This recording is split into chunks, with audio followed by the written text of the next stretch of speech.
The desert didn't care who you were. It would burn you the same whether you owned 10,000 acres or nothing at all, whether you rode in on a prize stallion or walked in on blistered feet. The sun was democratic in its violence, and by mid-July, the Broken Wheel Ranch sat baking under it like meat left too long on a spit. Eliza Boone had been up since 4 in the morning. Her hands moved without thought now: flour, lard, salt, water. The biscuit dough came together under her palms the way it always did, though her fingers ached from the repetition. She'd made biscuits every morning for 3 years. Before that, it had been cornbread at a different ranch. Before that, stew in a mining camp where men died more often than they bathed. She was 32 years old and had been cooking for other people since she was 14. The kitchen was a separate structure behind the main house, a low-slung building with a tin roof that turned it into an oven by noon. There were 2 long tables inside, benches on either side, and a massive iron stove that required constant feeding. Eliza kept the fire going even in summer because the men expected hot food, and what the men expected, they got. She wiped sweat from her forehead with the back of her wrist and checked the beans. They'd been soaking since yesterday and were ready to go into the pot with the salt pork. Breakfast was biscuits, gravy, fried eggs, and bacon. Lunch would be beans, cornbread, and whatever meat she could make stretch. Dinner was stew, more biscuits, and if she had time, a cobbler from the canned peaches in the cellar. 43 men. She fed 43 men, 3 times a day, 7 days a week. And she ate whatever was left, if there was anything left. The screen door banged open and Cyrus Polk walked in, spurs jangling. He was the ranch foreman, a lean man with a face like worn leather and eyes that never seemed to blink. He poured himself coffee from the pot on the stove without asking, leaned against the counter, and watched her work. "Smells good," he said. Eliza didn't look up. "Be ready in 20 minutes. Boss wants to know if you got enough flour to last the month. I put in a supply request 2 weeks ago." He didn't approve it. Her hands paused just for a second, then kept kneading. "Then I don't have enough flour to last the month." Cyrus sipped his coffee. "You'll make it work. You always do." "I can't make flour out of air, Cyrus." "Then use less. Make the biscuits smaller." "Make the biscuits smaller," she repeated, her voice flat. "That's what I said." He set the cup down, still half full, and walked toward the door. "Men'll be here in 15. Don't be late." The door banged shut behind him. Eliza stood there for a moment, flour dusting her hands, and felt something cold settle in her chest. It wasn't anger. She'd burned through her anger 2 years ago. It wasn't even frustration. It was just a kind of tired recognition, the way you'd recognize a wolf's tracks in the snow, dangerous but predictable. She finished the biscuits and slid them into the oven. By the time the men started filing in, the tables were set and the food was ready. They came in loud, the way they always did, boots heavy on the floorboards, voices rough from the dust in the early start. They didn't look at her. A few nodded in her direction, but most just sat down and started loading their plates. "Biscuits are smaller," one of them said. "Still tastes good, though," another replied, mouth already full. Eliza stood by the stove, hands folded in front of her apron, and watched them eat. She'd learned not to sit down, not to take a plate until they were finished. The first time she'd tried, the ranch owner, Martin Jessup, had looked at her like she'd spit in his face. "You eat when the work's done," he'd said, "not before." She'd been hungry that day. She was hungry most days now. The men ate fast, shoveling food like they were in a race. Plates emptied, the gravy bowl was scraped clean. Someone took the last 4 biscuits and wrapped them in a napkin for later. Within 20 minutes, the tables looked like they'd been picked over by vultures. Eliza waited until the last man left, then walked over to see what remained. Half a biscuit, a spoonful of gravy. Some bacon grease congealed at the bottom of the pan. She ate the biscuit standing up, chewing slowly to make it last.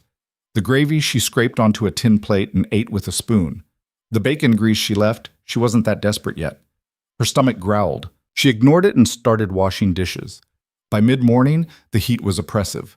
Eliza filled a bucket from the well and splashed water on her face, letting it run down her neck and soak into her collar. She had 2 dresses, both gray, both stained beyond recovery. She washed them once a week and wore them in rotation. There was no point in trying to look nice. No one noticed, and the ones who did notice didn't care. She was hauling another bucket back to the kitchen when she saw the rider. He was still a ways off, just a dark shape against the glare of the sun, but she could tell from the way he sat his horse that he wasn't one of the regular hands. He rode too straight, too controlled, like a man who'd spent more time in the saddle than out of it. Cyrus saw him too. He came out of the barn shading his eyes with one hand, then walked toward the main house. A few minutes later, Martin Jessup stepped onto the porch, thumbs hooked into his belt. The rider came closer. Eliza set the bucket down and watched. She told herself it was none of her business, but she'd been on the frontier long enough to know that strangers meant change, and change was rarely good. The man pulled his horse to a stop in front of the porch and dismounted in one smooth motion. He was tall, broad-shouldered, with dark hair that needed cutting, and a face that looked like it had been carved out of something harder than wood. He wore a duster despite the heat, and there was a rifle strapped to his saddle. "Martin Jessup?" His voice carried across the yard, rough and low. "That's right." Jessup didn't come down from the porch. "What can I do for you?" "Name's Rowan Cade. I'm running a cattle drive up from the Southern Territory, headed to the railhead in Dodge. Heard you might have some hands to spare." "Might depends on what you're paying." "Fair wages, 3 squares a day. No whiskey until the job's done." Jessup snorted. "You sound like a preacher." "I sound like a man who wants his cattle to arrive alive." Rowan's eyes flicked toward the bunkhouse, then the barn, then, briefly, toward Eliza. She looked away, but not fast enough. When she glanced back, he was still looking. "You got a cook?" Jessup asked. "Lost him 2 days ago. Broke his leg falling off a wagon." "I got a cook, best one in 3 territories." Jessup grinned, and it wasn't a kind expression. "She's standing right over there." Rowan turned fully toward her now, and Eliza felt her spine stiffen.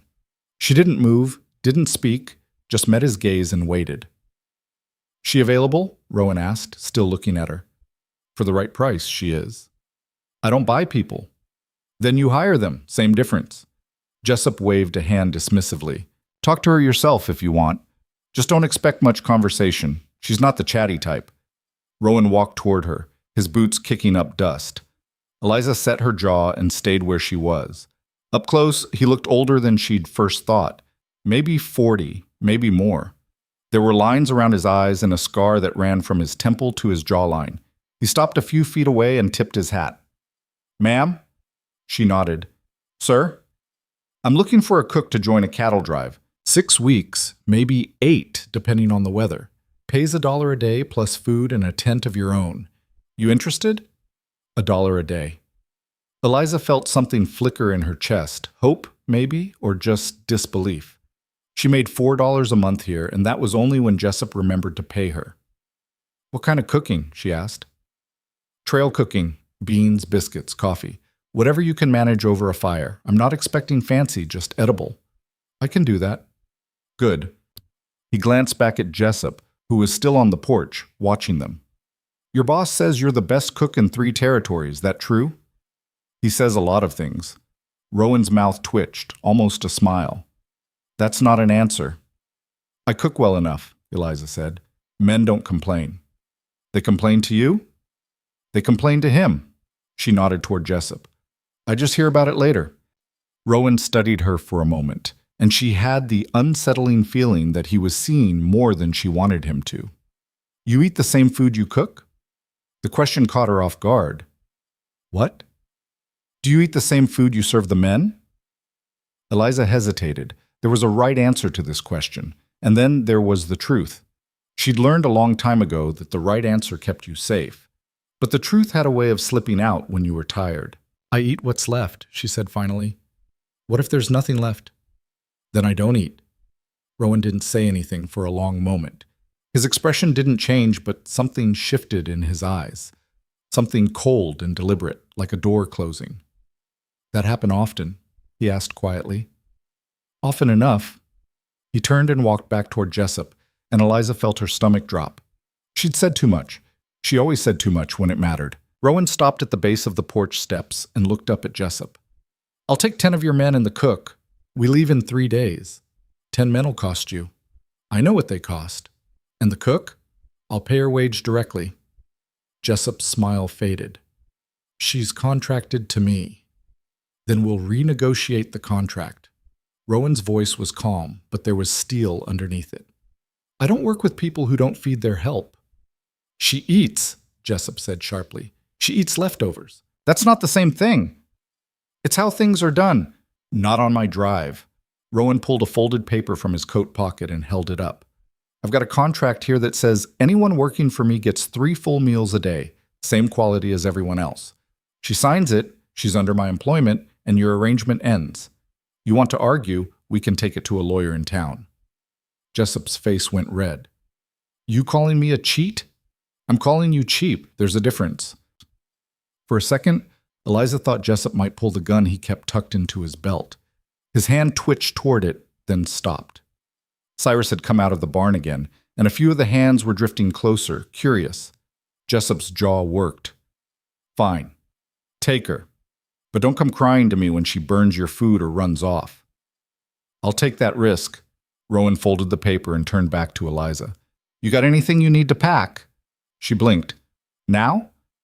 No, 3 days from now. But I want to know what you're bringing so I can make room in the wagon. I don't have much. That's not what I asked. Eliza glanced at Jessup, who was glaring at her like she'd just stolen his horse. Then she looked back at Rowan, at the way he stood there waiting, patient and immovable. I've got 2 dresses and a coat, she said. A bedroll, some cooking tools. Bring it all. And if there's anything else you need, tell me now. I need... She stopped herself, then pushed forward. I need boots. Mine are falling apart. Rowan nodded. We'll get you boots in town. Anything else? She wanted to say yes. She wanted to ask for 100 things. Soap, a new apron, a hat that actually kept the sun off her face. But she didn't know this man. Didn't know if his promises were worth more than Jessup's. And she'd learned the hard way not to trust kind words from men she'd just met. That's all, she said. All right. He tipped his hat again. 3 days, Miss Boone. Be ready. He swung back onto his horse and rode off without another word, dust rising in his wake. Eliza stood there, watching him go, and felt the full weight of what she'd just agreed to settle over her shoulders. She didn't know Rowan Cade. Didn't know if he was honest or just better at lying than Jessup. Didn't know if this cattle drive would be better or worse than the life she was leaving behind. But she knew one thing for certain. She was tired of eating scraps. The next 3 days passed in a blur of preparation. Eliza packed her belongings into a canvas sack. It took less than 10 minutes, and spent the rest of her time cooking. Jessup didn't say a word to her, but Cyrus made sure she knew the boss was unhappy. You're making a mistake, he said on the second day, while she was kneading dough. Cade's got a reputation. For what? For being hard. Men don't work for him twice. Men don't work here twice either, Eliza said. They just don't have a choice. Cyrus's mouth thinned. You watch your tongue, girl. I'm not a girl. I'm 32 years old. Then act like it and show some gratitude. Jessup gave you a job when no one else would. Eliza didn't answer. There was no point. Cyrus believed what he believed, and nothing she said would change that. On the 3rd day, Rowan returned with a wagon and 10 men. Eliza recognized a few of them from the broken wheel, but the rest were strangers, lean, weathered, and quiet in the way men got when they'd spent too long away from towns. They loaded supplies into the wagon while Rowan checked the horses and went over the route with Cyrus. Eliza stood by the kitchen, her sack at her feet, and waited.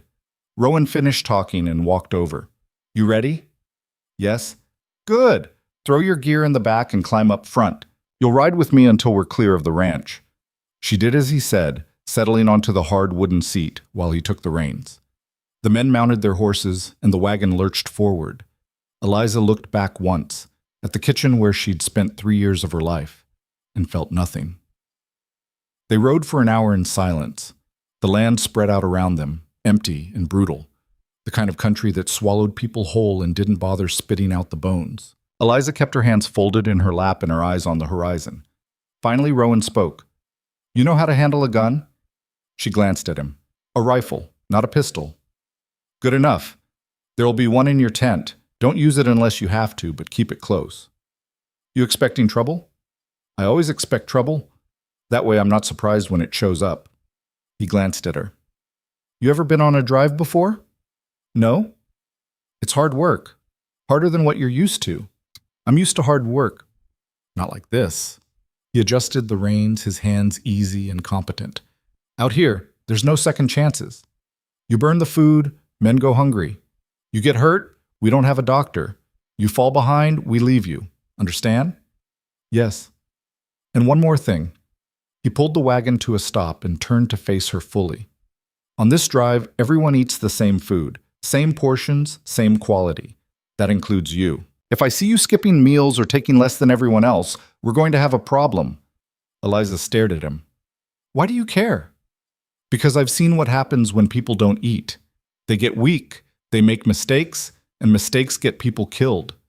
His voice was flat, matter of fact.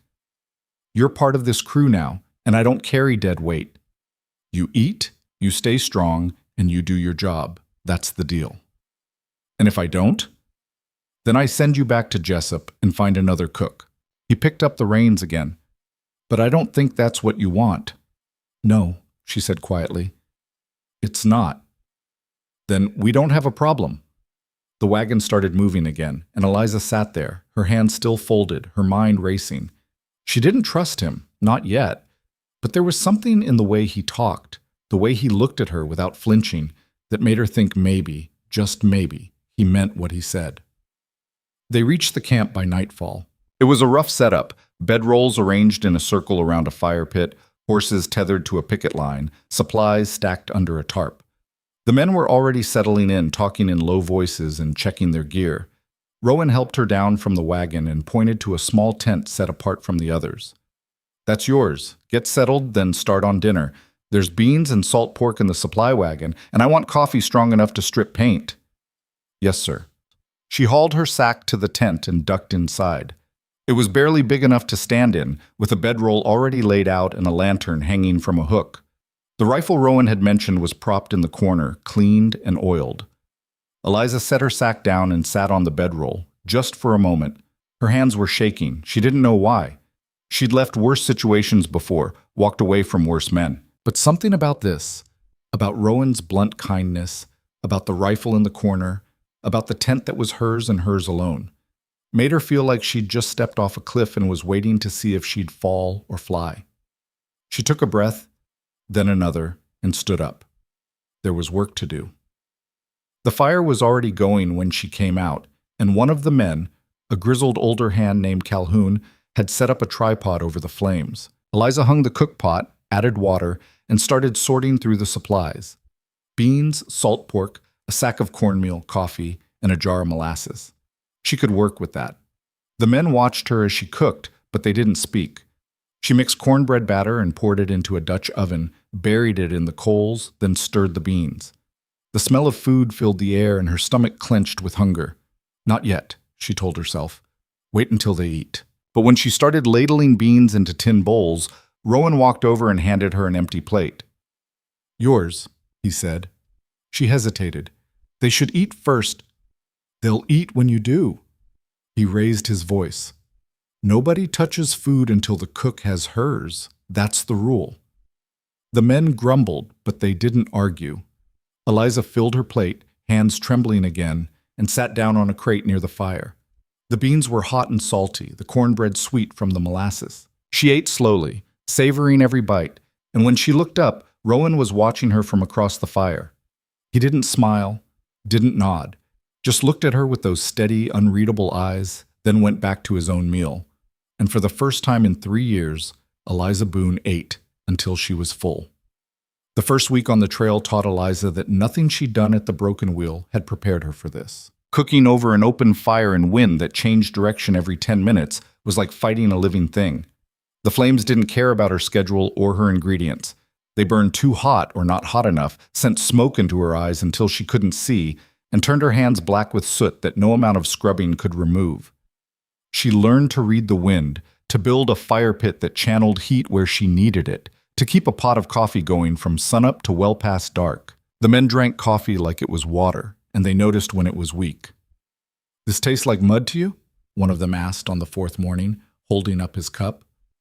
"That's because you're drinking grounds," Eliza said without looking up from the bacon she was frying. "Let it settle before you pour." It was settled. Then drink slower. The man, his name was Briggs, and he had a face like a hatchet, scowled but didn't argue. He dumped the rest of his coffee on the ground and walked off muttering. Calhoun, the older hand who'd helped her that first night, chuckled. You got a mouth on you, girl. So I've been told. Briggs don't like it when women talk back. Then Briggs can make his own coffee. Calhoun laughed harder at that and slapped his knee. I like you. You got spine. Eliza didn't answer. She'd heard that before too, usually right before things went bad. Men liked women with spine right up until that spine got in their way, and then they liked them a whole lot less. But Rowan had been clear about the rules, and so far, the men had followed them. They grumbled about the food sometimes, too much salt, not enough salt, the biscuits were hard, the beans were runny, but they ate what she gave them and didn't push for more. And when she filled her own plate, they waited. It was strange. She kept expecting it to change, for someone to test the boundaries and see what happened. But Rowan was always there, watching from the edge of camp, and the men seemed to know better than to cross him. On the 8th day, they reached a river crossing. The herd had been moving slow, the cattle tired and stubborn in the heat, but the sight of water made them restless. Eliza could hear them lowing and stamping as the drovers pushed them toward the bank. The river was wide and brown, moving fast enough to carry a man downstream if he wasn't careful. Rowan rode up to the cook wagon where Eliza was packing supplies. We're crossing today. You'll go with the wagon. Calhoun's driving. Stay in the seat and hold on. If the wagon tips, let go and swim for the far bank. Don't try to save the supplies. What about the food? We'll manage without it if we have to. He looked at her, his face serious. You can swim, right? Yes. Good. Keep your boots off until we're across. They'll drag you down. She nodded and started unlacing her boots, the new ones he'd bought her in town, stiff leather that had given her blisters for the first 3 days but fit better now. She tucked them under the wagon seat and climbed up next to Calhoun, who was already gripping the reins with white knuckles. You done this before? She asked. Twice. Lost a wagon the second time. That's not reassuring. Wasn't supposed to be. He spat tobacco juice over the side and slapped the reins. Hold on. The wagon lurched forward, wheels creaking as they rolled down the bank and into the water. The current hit them immediately, shoving the wagon sideways. The horses whinnied and pulled hard, their hooves slipping on the rocky bottom. Water poured over the sides, soaking Eliza's skirt and filling the wagon bed. Come on, you bastards, Calhoun growled at the horses. Pull. Eliza gripped the seat with both hands, her heart hammering. The water was up to the wheel hubs now, and the wagon was listing to one side. She could see Rowan on his horse upstream, keeping pace with them, his face tight with concentration. One of the wheels hit a rock and the wagon jerked hard. Eliza's grip slipped and she slid sideways, catching herself on the edge of the seat. Calhoun grabbed her arm and hauled her back. I said, hold on. I am holding on. The far bank was getting closer, but the current was getting stronger. Eliza could feel the wagon shifting, the wheels losing purchase, and she thought about what Rowan had said, let go and swim. But her hands wouldn't let go. They stayed locked on the wood, knuckles white, even as the wagon tilted further. Then the horses found solid ground and surged forward, pulling the wagon up onto the bank in a rush of muddy water and rattling wood. Calhoun yanked the brake and sat there breathing hard, his face red. You all right? He asked. Eliza nodded, not trusting her voice. Good, because we got to do that 3 more times before we reached Dodge. She looked at him horrified. 3 more times? Maybe 4. Depends on the rain. He climbed down and started checking the horses. Welcome to the frontier, girl. By the time the whole herd was across, it was nearly dark. Eliza built the fire on shaking legs and started dinner, her dress still damp and heavy. The men came in tired and hungry, their faces drawn. No one complained about the food that night. They just ate in silence and rolled into their bedrolls. Rowan stopped by the fire before he turned in. You did good today. I didn't do anything. You didn't panic. That's something. He poured himself coffee and stood there drinking it, looking out at the dark shapes of the cattle settling for the night. Calhoun said you almost went over. Almost doesn't count. It does when it teaches you something. Eliza stirred the coals, sending up a small shower of sparks. What's it supposed to teach me? That the river doesn't care how tough you are. Neither does this land. You survive it by being smart, not stubborn. I thought stubbornness was a virtue out here. Only if you're stubborn about the right things. He drained his cup and handed it back to her. Get some sleep. Tomorrow's going to be long. He walked off into the darkness, and Eliza sat there alone by the fire, thinking about rivers and stubbornness and the way Rowan talked like he was reading from a book only he could see. The next 2 weeks blurred together into a rhythm of early mornings and late nights, dust and heat, and the constant bawling of cattle. Eliza's hands grew calloused, her skin burned dark, and she stopped noticing the ache in her back. The men slowly started talking to her. Not much, just a word here and there, but it was more than she'd gotten at the Broken Wheel. Briggs still didn't like her, but he kept his distance. Calhoun treated her like a favorite niece. A younger hand named Billy, who couldn't have been more than 19, started helping her carry water without being asked. And Rowan watched. He didn't hover, didn't interfere, but she could feel his attention like a hand on her shoulder. He noticed when she favored her left leg after kneeling by the fire too long. Noticed when she skipped her morning coffee because they were running low. Noticed when one of the men, a surly drover named Fitch, took an extra biscuit and didn't leave enough for the others. Fitch, Rowan said quietly that night, you took 2 biscuits this morning. Fitch looked up from his bedroll, his face wary. So?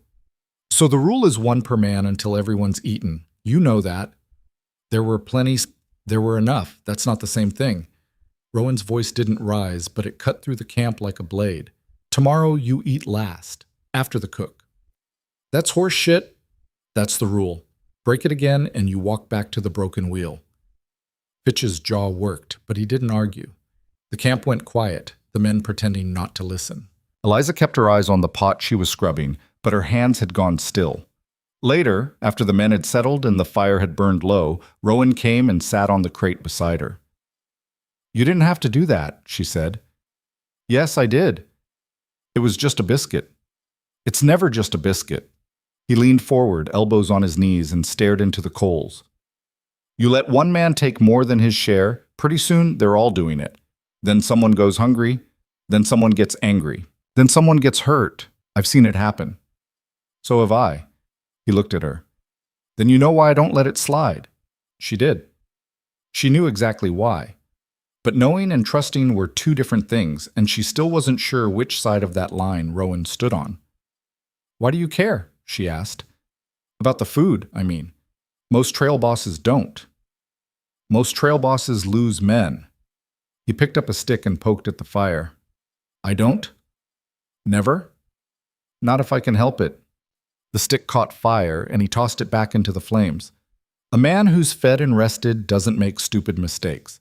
A man who's hungry and tired does. It's not charity. It's math. And me? Am I just math? Rowan was quiet for a long moment. When he finally spoke, his voice was lower, rougher. No, you're not. Eliza felt something shift in her chest, something uncomfortable and unfamiliar. She stood up quickly, brushing dirt from her skirt. I should turn in. Eliza? She stopped, surprised. He'd never used her first name before. You're doing good work, he said. I wanted you to know that. She nodded, not trusting herself to speak, and walked to her tent. Inside, she sat on her bedroll and pressed her hands to her face. Her skin was hot, and not from the fire. She didn't know what to do with kindness when it came without conditions.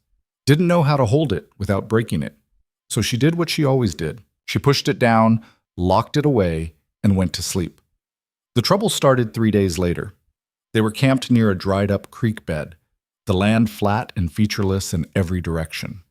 Eliza was making stew for dinner when she realized the salt pork was gone.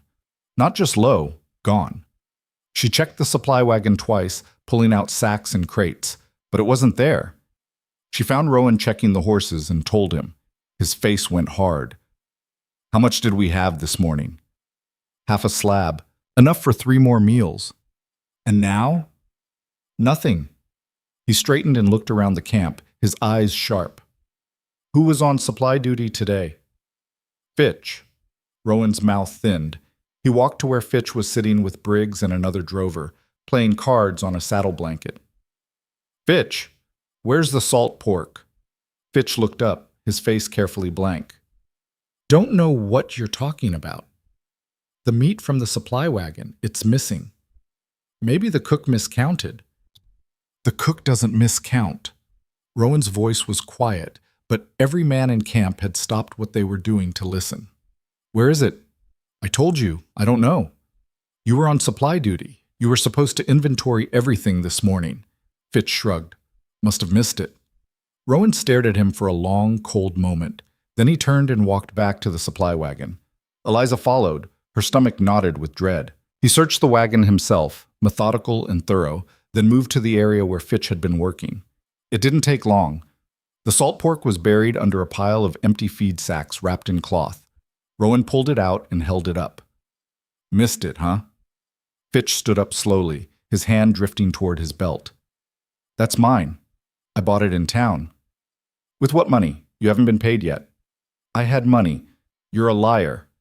Rowan dropped the meat and walked toward him, his movements controlled and deliberate. You stole from the supplies, which means you stole from every man here. That breaks the contract. Fitch's face went red.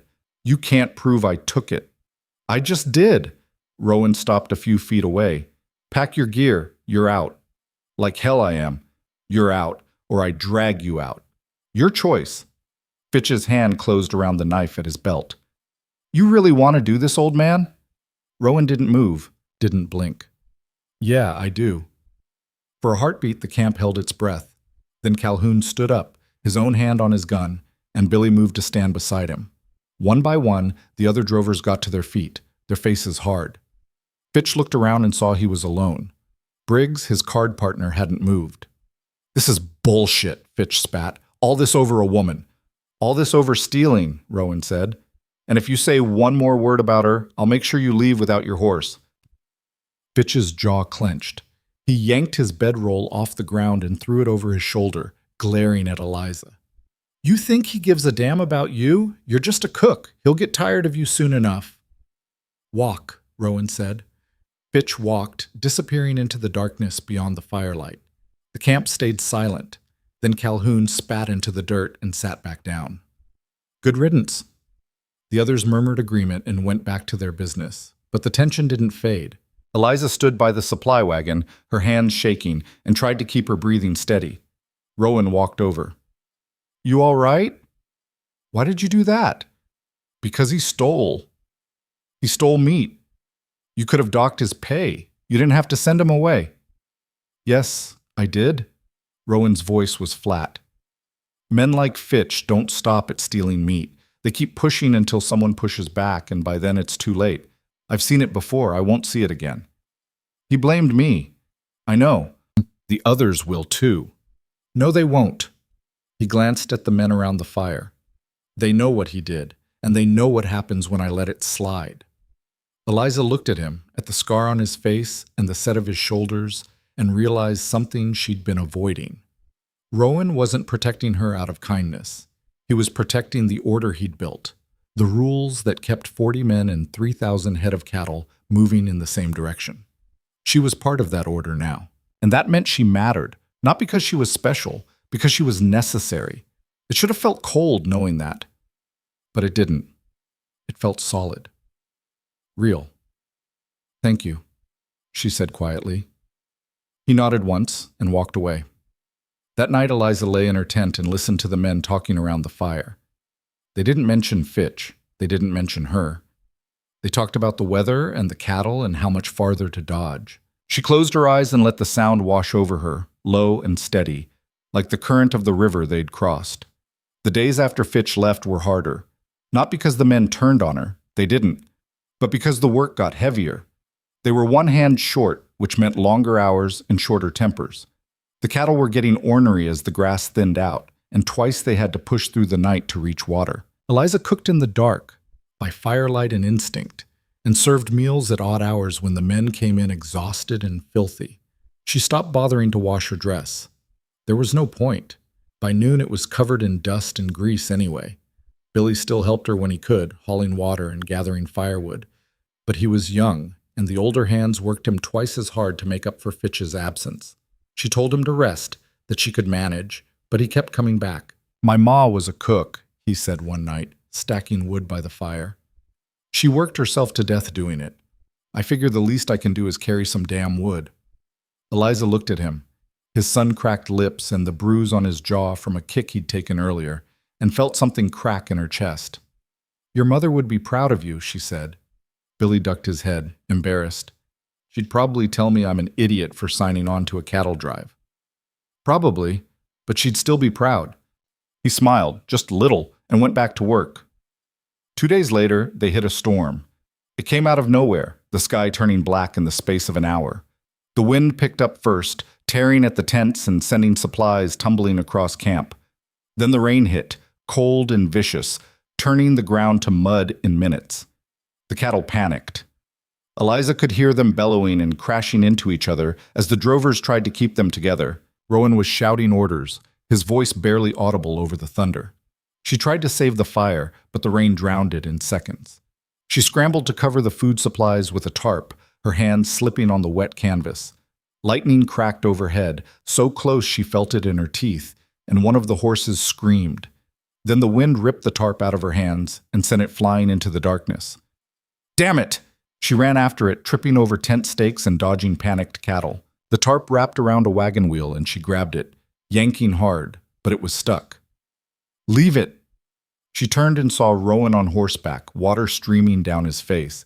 He reached down and grabbed her arm, hauling her up behind him. What are you? The herd's running. Hold on! She wrapped her arms around his waist and held on as the horse bolted. The cattle were a dark mass in the rain, moving like a single terrified animal. Rowan rode alongside them, trying to turn them, but they weren't listening. They just ran, blind and desperate. Eliza pressed her face against his back and prayed they wouldn't fall. It took 2 hours to get the herd under control. By the time they did, 3 cows were dead, 1 drover had a broken arm, and half the camp was destroyed. Eliza stood in the wreckage, soaked to the bone, and looked at the overturned supply wagon. The food was ruined, the coffee was gone. The flour had turned to paste. They had nothing. Rowan dismounted and walked through the camp, taking stock. His face was unreadable, but she could see the tension in his shoulders. How bad? Calhoun asked. Bad. Rowan wiped rain from his eyes. We've got maybe 2 days of food left if we stretch it. Nearest town is 4 days out. We could slaughter a cow. We could. But that's the client's cattle. He won't pay if we show up short. So what do we do? Rowan looked at Eliza. Can you make 2 days of food last 4? She thought about the ruined flour, the spoiled salt pork, the broken sacks of beans scattered across the mud. She thought about 40 hungry men and 4 days of empty bellies. I can try, she said. His jaw tightened. That's not good enough. Can you do it or not? She met his eyes and saw the weight he was carrying, the herd, the men, the promise he'd made to get them all to Dodge alive. Yes, she said. I can do it. He held her gaze for a moment longer, then nodded. All right, then we keep moving. The promise she'd made to Rowan sat like a stone in her gut. Eliza salvaged what she could from the wreckage, a handful of beans that hadn't turned to mush, some cornmeal still dry at the bottom of its sack, 3 strips of jerky that had been tucked in her own tent. She spread it all out on a blanket and did the math in her head. 40 men, 4 days. It didn't add up no matter how she tried to make it work, so she lied. Not with words, with portions. She made the coffee weak and served it in smaller cups. Cut the jerky into pieces so thin you could see through them and stretched them with flour gravy. Cooked the beans with extra water so the pot looked full even when it wasn't. The men grumbled, but they ate, too tired to notice they were still hungry after. And Eliza didn't eat at all. The first day without food wasn't bad. She'd gone hungry before, knew how to ignore the gnawing in her belly. She kept herself busy, kept moving, and drank water until she felt sick. The second day was harder. Her hands started shaking when she poured coffee, and she had to sit down twice while mixing cornmeal because the world tilted sideways. Calhoun noticed. You feeling all right? He asked, squinting at her across the fire. Fine. Just tired. You don't look fine. You look like death. Well, I'm not dead yet. She forced herself to stand, gripping the side of the wagon. Food'll be ready in 10 minutes. He watched her for a moment longer, then walked away, shaking his head. That night, Billy brought her a plate. Saved you some. he said, holding it out. Eliza looked at the beans and cornbread, her own cooking, portioned out like she'd taught them, and felt her throat close up. I already ate, she lied. No, you didn't. I've been watching. You haven't eaten since the storm. Billy, just take it, please. His voice cracked on the last word, and she realized how young he really was. 17, maybe. 18 at most. Still a kid trying to do right in a world that didn't care. She took the plate. Thank you. He nodded and walked off before she could say anything else. Eliza sat there holding the food, knowing she should eat it, knowing she needed to. But the men were already on short rations, and Billy had given up part of his share. If she ate this, someone else would go hungrier. She set the plate down and walked into the darkness beyond the camp, far enough that no one would see, and vomited up the water she'd been forcing down all day. When she came back, the plate was gone. She didn't know if Billy had taken it or someone else, and she was too tired to care. The third day, she couldn't stand without holding on to something.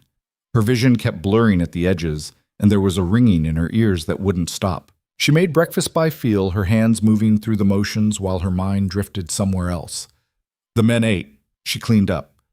Someone asked her a question and she answered, but later she couldn't remember what they'd said. Rowan found her sitting behind the supply wagon, staring at nothing. Eliza. She blinked and looked up. He was crouched in front of her, his face tight with something that might have been anger or concern. She couldn't tell. When did you eat last? He asked. This morning? Don't lie to me. I'm not. Billy told me you gave your food away. Calhoun said you've been skipping meals. He grabbed her wrist, his fingers wrapping around bone. When did you eat last? She tried to pull away but didn't have the strength. Before the storm. His face went very still. That was 3 days ago. I know.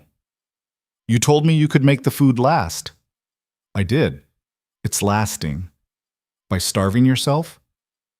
By doing what needed to be done. She finally managed to jerk her hand free. The men have to eat. You said it yourself. Hungry men make mistakes.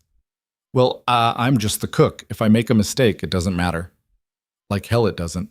He stood and pulled her up with him, steadying her when she swayed. You think you're expendable? You think I brought you on this drive so you could work yourself to death? You brought me because you needed a cook. I brought you because you deserved better than Jessup's scraps. His voice cracked like a whip, loud enough that heads turned across the camp. He lowered it, but the anger was still there, coiled tight. You think I don't see what you're doing? You think I don't know what it costs? Eliza stared at him, too dizzy to follow the conversation. I don't understand. I know you don't. He let go of her and dragged a hand through his hair. Sit down before you fall down. She sat. He disappeared and came back a minute later with a canteen and a plate of food, beans and the last of the jerky, more than anyone else had gotten. Eat, he said. That's yours. I don't care. Eat it. Rowan, that's an order. He shoved the plate into her hands. You eat, or I tie you to the wagon and force it down your throat. Your choice. She looked at the food, then at him, and saw that he meant it. Every word. Her hands were shaking so badly she almost dropped the plate. She managed to get a bite of beans to her mouth and chewed slowly, her stomach clenching in protest. It tasted like dust. She swallowed and took another bite, then another, forcing it down while Rowan stood there watching like a guard. When the plate was empty, he handed her the canteen. Drink. She drank. All of it. She drained it and handed it back, her stomach churning. Happy? No? He took the plate and canteen. But it's a start. He walked away and Eliza sat there, her head spinning, and wondered when kindness had started feeling like punishment. That night she slept hard and woke up feeling almost human. Her hands had stopped shaking and the ringing in her ears was gone. She made breakfast with what little they had left, mostly water and hope, and served it without meeting anyone's eyes. The men didn't complain. Maybe they were too tired. Maybe they'd figured out what she'd been doing and felt guilty. She didn't know and didn't ask. They reached town on the 4th day, just like Rowan had said they would. It was barely a town. A dozen buildings clustered around a dirt road, a general store, a saloon, and a stable. But it had food, and that was all that mattered. Rowan bought supplies with money from the client's advance, and they restocked the wagon while the men stretched their legs and bought whiskey they weren't supposed to drink yet. Eliza stood in the general store, looking at the sacks of flour and coffee and sugar, and felt something unclench in her chest. They'd made it. 4 days on nothing, and they'd made it. "You did good." She turned and found Rowan standing behind her, his hat in his hands. "I almost killed myself doing it," she said. "But you didn't." He looked at her, really looked, and for once his face wasn't hard. "You kept your word. That means something." "Does it? Out here? Yeah, it does." He set his hat back on his head. "We've got 2 more weeks to dodge. Think you can make it? Do I have a choice?" "You always have a choice." He said it like he believed it, like choice was something you could hold in your hand instead of something that slipped through your fingers the moment you needed it most. Eliza didn't argue. She just nodded and went back to loading supplies. They left town that afternoon and made camp 10 miles out. The men were in better spirits with full bellies and the promise of whiskey once the job was done. Even Briggs cracked a smile when Eliza served him coffee, though it might have just been a grimace. That night, Calhoun sat by the fire cleaning his rifle and told stories about the old days, when cattle drives were wilder and the law was thinner. The men listened, laughing at the right parts, and for a while it felt almost easy. Eliza sat on her crate and half listened, her hands wrapped around a cup of coffee. She was warm and fed, and the stars were out, bright and cold against the black sky. It should have been peaceful. But something felt wrong. She couldn't put her finger on it, just a prickling at the back of her neck, a sense that the world had tilted slightly off balance. She scanned the camp, counting heads. Everyone was there. The horses were quiet. The cattle had settled. Still, the feeling wouldn't leave. "You all right?" Billy asked, appearing at her elbow. "Yeah, just tired." "You sure you've got that look?" "What look?" "The one my ma used to get right before something bad happened." He grinned, trying to make a joke of it, but his eyes were serious.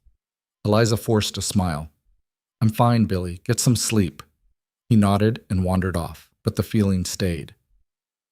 She was cleaning up after the men had turned in when she heard it, a sound that didn't belong. Not the cattle, not the wind, something else, something deliberate. She set down the pot she was washing and stood very still, listening. There it was again, a scrape, metal on metal.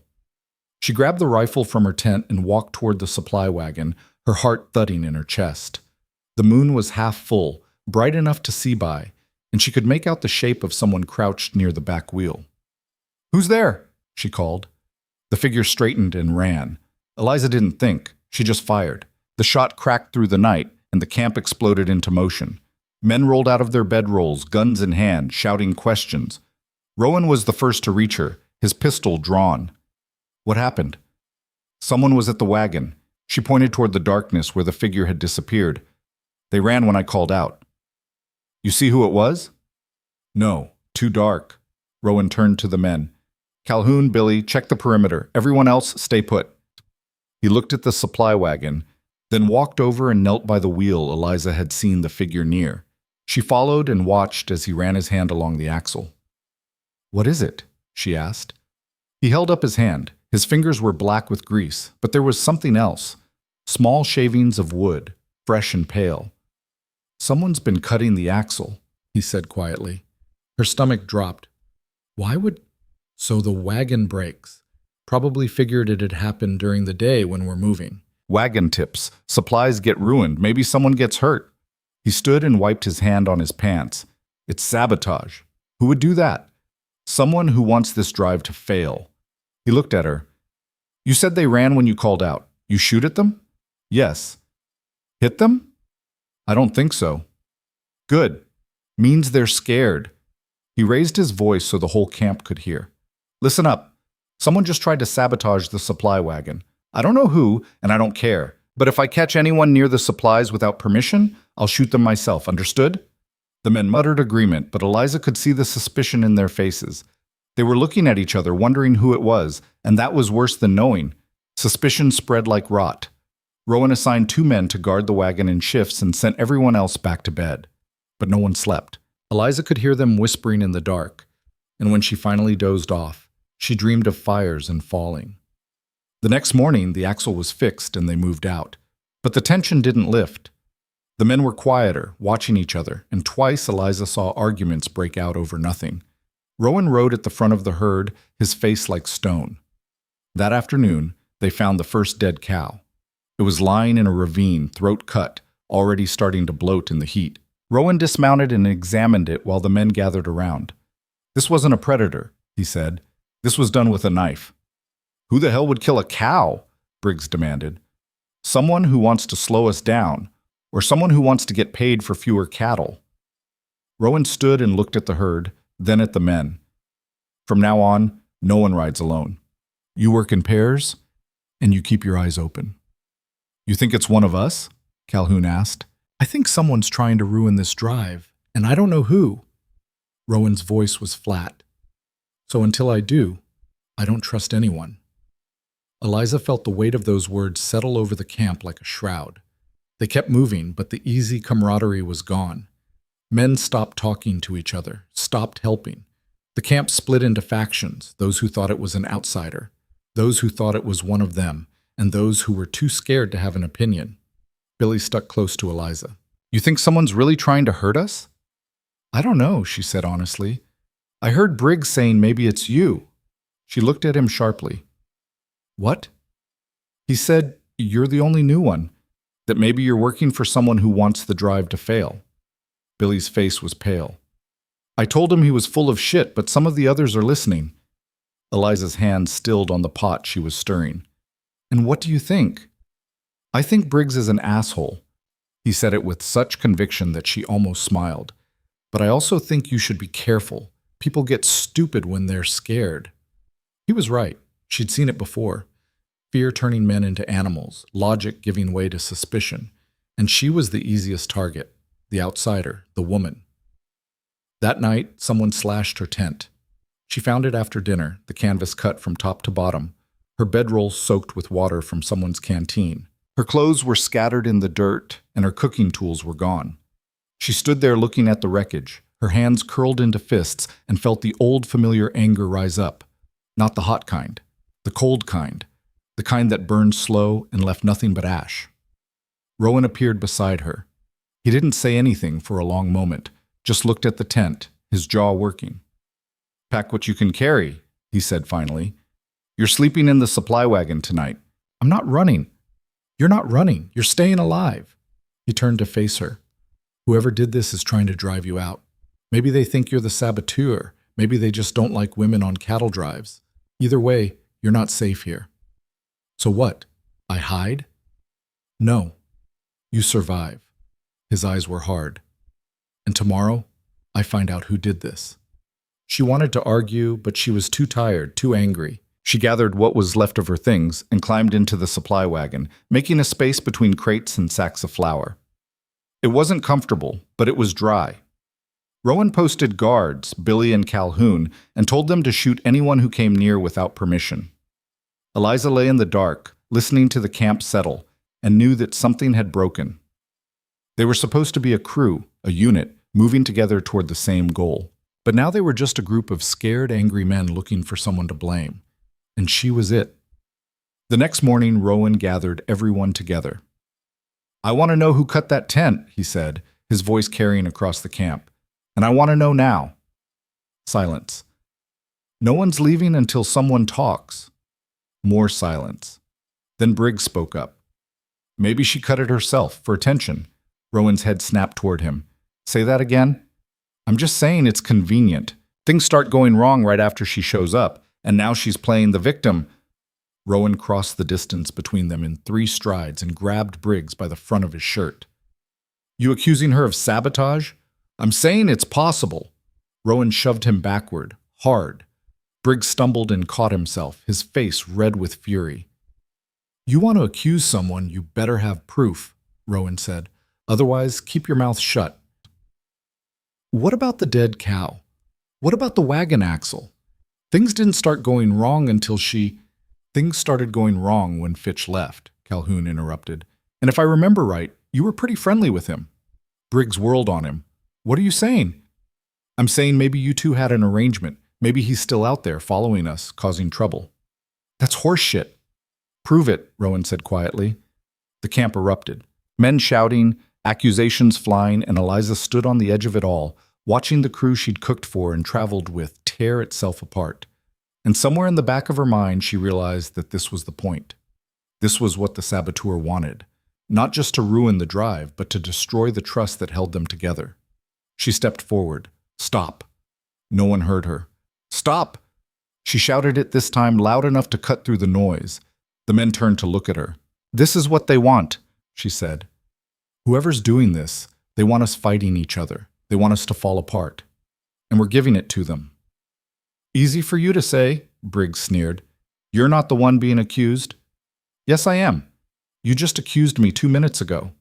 She looked around at the men, at their angry, frightened faces. I didn't cut my tent. I didn't kill that cow. And I didn't sabotage the wagon. But I can't prove that, just like you can't prove you didn't.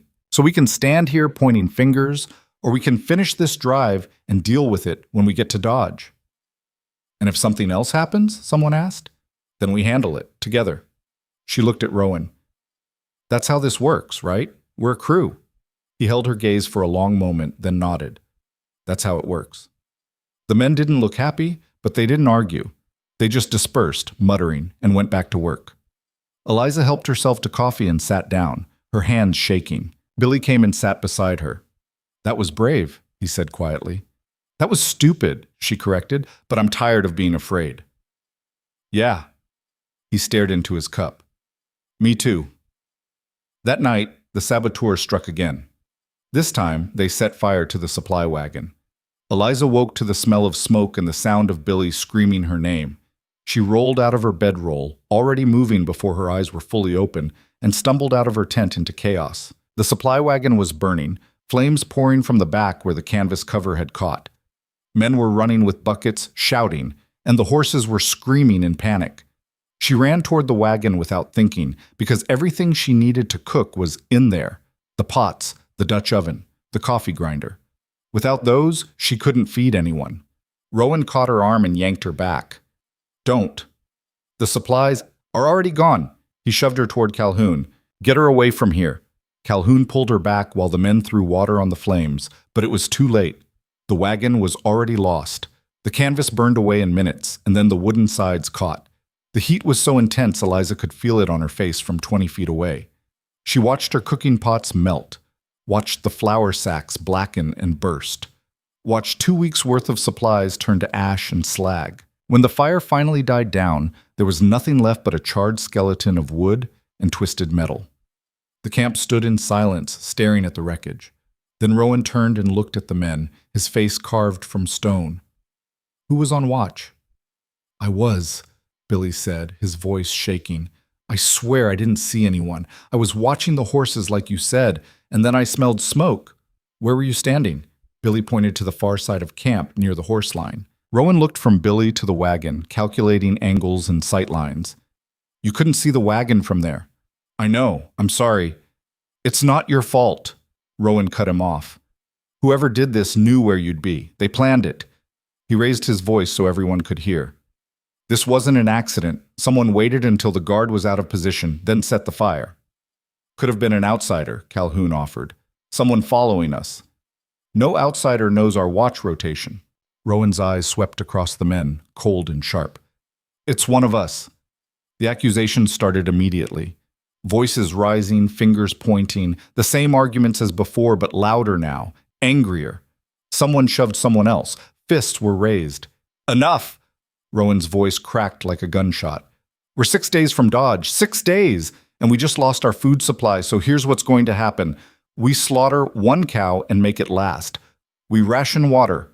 And we ride hard until we get there. Anyone who doesn't like it can walk. What about the saboteur? Briggs demanded. What about them?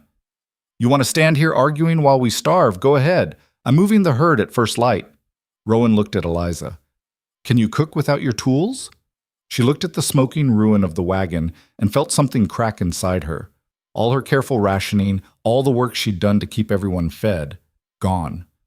Burned by someone who wanted to see her fail. But she'd cooked with less before. Much less. I need a knife and something to boil water in, she said. Rowan nodded. You'll have it. He turned to the men. Get some sleep. We leave in 4 hours. No one slept. They broke camp in the dark, moving like ghosts through the pre-dawn cold. Eliza rode in what was left of the supply wagon, now just a flatbed with burnt timbers, and tried to figure out how to feed 40 men with 1 cow and no cookware. Calhoun had given her his mess kit, a dented tin pot that held maybe 2 quarts. Billy had donated his knife. Someone else had found a cast iron skillet that had survived the fire, warped but usable. It wasn't much, but it was all she had. They slaughtered the cow at midday, and Eliza butchered it herself because no one else knew how to do it without wasting meat. Her hands were slick with blood by the time she finished, and her back ached from bending over the carcass, but she'd salvaged every edible scrap. She made a stew that night with no vegetables, no seasoning, just meat and water boiled until it was tender enough to chew. The men ate in silence, their faces grim. "Tastes like boot leather," Briggs muttered. "Then don't eat it," Eliza said without looking up. He ate it anyway. The next day was worse. The meat was already starting to turn in the heat, so she had to cook it all at once and pray it would last. She built a makeshift smokehouse using green branches and her own torn tent canvas and spent the entire day tending the fire, keeping it low and steady so the meat would cure instead of cook. Her eyes burned from the smoke, her hands blistered from the heat, and her shoulder, which she'd injured pulling burning supplies from the wagon, throbbed with a steady, vicious ache. Billy tried to help, but she sent him away. This was her job, her responsibility.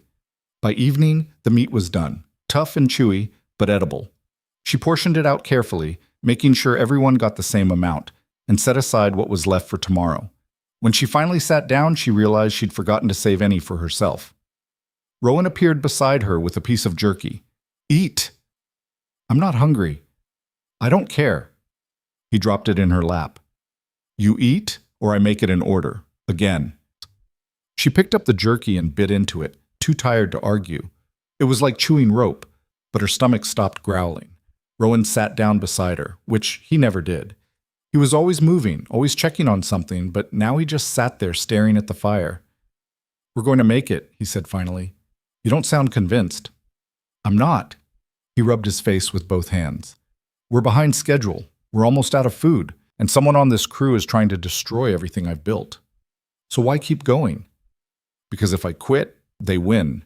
Whoever's doing this, they want me to fail, to prove that my way doesn't work, that you can't run a drive where everyone's treated fair." He looked at her. "I won't give them that satisfaction." Eliza understood. It wasn't about the money or the cattle or even getting to Dodge. It was about the principle, the idea that you could create something better, even out here where the world was hard and people were harder. "What if we don't make it?" she asked. "Then we tried. That's more than most people can say." He stood and brushed dirt from his pants. "Get some sleep. Tomorrow's going to be brutal." He was right. The next day, 2 more cows were found dead. Not killed, just dead. Exhaustion, probably, or bad water. But it meant they were down to barely enough cattle to fulfill the contract, and any more losses would cut into Rowan's pay. The men were getting desperate. Arguments broke out over nothing. Someone accused someone else of stealing water, and Rowan had to break up a fistfight. The atmosphere in camp was poisonous, everyone suspecting everyone, and Eliza could feel it closing in like walls. She kept her head down and focused on the cooking, stretching the cured meat as far as it would go. She made thin soup for breakfast, even thinner for lunch, and by dinner there was barely anything left. The men complained louder now, their voices sharp with hunger and fear. "This is garbage," one of them said, throwing his bowl down. "I can't work on this." "Then don't work," Eliza snapped back. "See how far that gets you." The man stood up, his face red, and for a moment she thought he might hit her. But Rowan was there, stepping between them, his hand on his pistol. "Sit down," Rowan said quietly. The man sat. That night, she was washing the tin pot when she heard footsteps behind her. She turned and found Briggs standing there, his face half in shadow. "You got a minute?" he asked. Every instinct told her to say no, but she was too tired to be smart. "What do you want?" "To talk." He moved closer, and she could smell whiskey on his breath. Someone had smuggled a bottle despite Rowan's rules. "I know I've been hard on you, said some things I shouldn't have. Is this an apology?" "Something like that." He smiled, but it didn't reach his eyes. I just wanted to say, I don't blame you for all this. The fire, the dead cows. I know it's not your fault. Eliza set the pot down slowly, her hand sliding toward the knife on her belt. Then whose fault is it? Cade's. Briggs took another step. He's the one who changed everything, brought you on, kicked out Fitch, made all these damn rules. Things were fine before he started trying to play saint. Things were fine for you, maybe. Yeah, well, that's how the world works. Some people get more, some people get less. Trying to change that just makes everyone miserable. He was close now, too close. But I figure once we get to Dodge and this drive's over, things will go back to normal. Cade'll move on to his next job, and you'll go back to wherever you came from. And if I don't? His smile widened. Then someone might have to convince you. Eliza pulled the knife and held it between them. Back up. Briggs looked at the knife, then at her face, and laughed. You really think you can use that? Try me. For a moment she thought he would. His hand twitched toward his own knife, and she tightened her grip, ready to prove she wasn't bluffing. Then Rowan's voice cut through the darkness. Briggs, walk away. Briggs turned and saw Rowan standing 10 feet back, his pistol drawn and pointed at the ground. Not aimed yet, but the threat was clear. We were just talking, Briggs said. No, you were threatening her. I heard the whole thing. Rowan's voice was flat. You've got two choices. You walk back to your bedroll right now, or I shoot you and tell everyone you attacked the cook. What's it going to be? Briggs' face twisted with rage, but he wasn't stupid enough to draw on Rowan.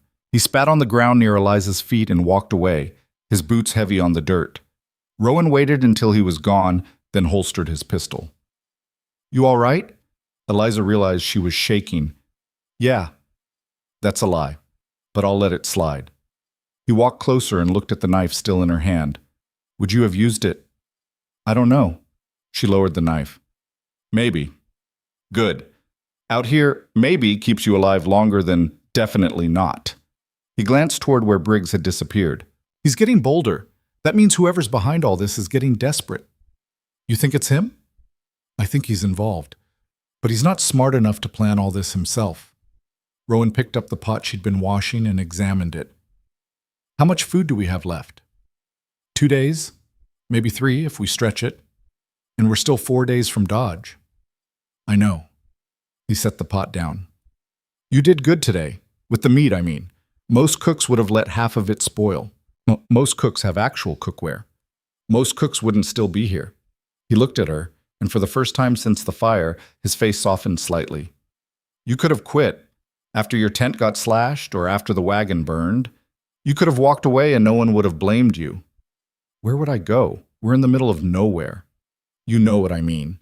She did.